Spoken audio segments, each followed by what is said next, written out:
राधा करुणा, आप देख रहे हो बहुजन हलचल। आज महिलाओं के सम्मान वाले हिंदू धर्म में एक होलिका नामक बहुजन महिला को हर वर्ष की तरह जलाकर होलिका दहन नाम का त्योहार है। वहीं सोशल मीडिया पर एक लेख वायरल हो रहा है जिसमें हर वर्ष जलने वाली एक महिला होलिका का दर्द दर्शाया गया है। लेख इस प्रकार है कि मैं होलिका बोल रही हूँ, मेरे प्यारे बहुजन भाइयों और बहनों, मैं आपकी बहन होलिका बोल रही हूँ। वही होलिका जिसे हर साल आप जलाते हैं और दूसरे दिन नशे में धुत होकर कीचड़, गोबर और रंगों से जी भरकर होली खेलकर खुशियां मनाते हैं। आज मैं वह सच्चाई बता रही हूँ जो हजारों सालों से इन झूठे, मक्कार, फरेबी, पाखंडी आर्यों ने आप लोगों से छुपाई है कि उस रात मेरे साथ क्या हुआ था और मैं कैसे जली थी। मेरा घर लखनऊ के पास हरदोई जिले में था। मेरे दो भाई थे, राजा हिरण्याक्ष और राजा हिरण्यकश्यप। मेरे बड़े भाई राजा हिरण्याक्ष ने आर्यों द्वारा कब्जा किया, संपूर्ण भूमि को जीतकर अपने कब्जों में कर लिया था। वहीं से आर्यों ने अपनी दुश्मनी का षड्यंत्र रचना शुरू किया। मेरे भाई हिरण्याक्ष को विष्णु नामक आर्य राजा ने धोखे से मार डाला था, जिसकी वजह से मेरे छोटे भाई राजा हिरण्यकश्यप ने अपने भाई के हत्यारे विष्णु की पूजा पर प्रतिबंध लगा दिया था।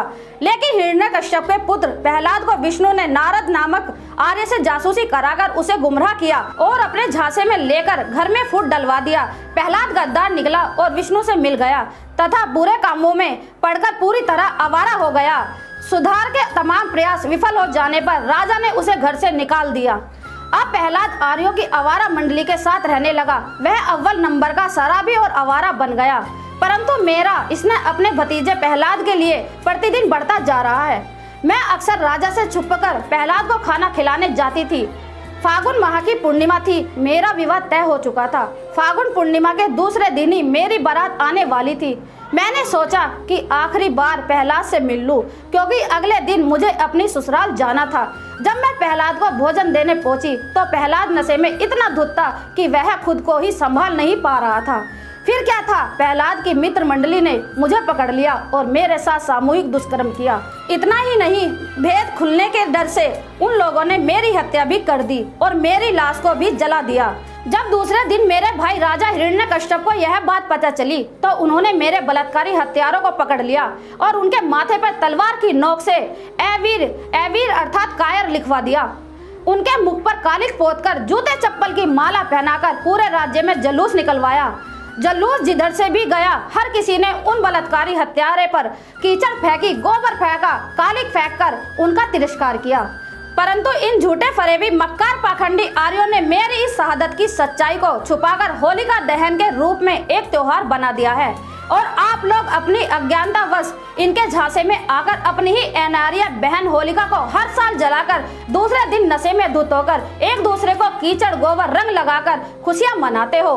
मैं अपने बहुजन भाइयों से पूछना चाहती हूँ कि आखिर आपकी यह बहन कब तक जलती रहेगी और आर्यों के झांसे में आकर अज्ञानता का यह खेल आप कब तक खेलते रहोगे। अब आपको तय करना है कि आप ऐसे ही होलिका एक महिला को जलाकर खुशी मनाते रहोगे या अपनी इस होलिका महिला के सम्मान के लिए होली मनाने का तिरस्कार करोगे।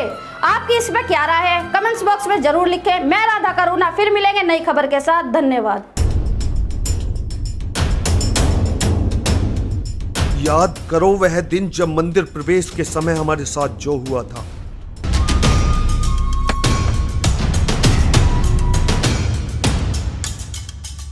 हमें अछूत कहकर अपमानित किया, लेकिन हमने भी साबित कर दिया कि हम इस देश के शासक हैं। हमारे पूर्वजों को छल से, कपट से पराजित करके हमारी सारी संपत्ति, हमारी सारी विरासत लूटी।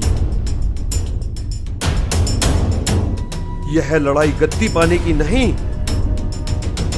यह लड़ाई गद्दी पाने की नहीं, यह लड़ाई है हमारे मान, सम्मान, स्वाभिमान को वापस लौटाने की। चलो अब गुजरात चलते हैं, वहां उन मनु की संतानों को मजा चखाएंगे।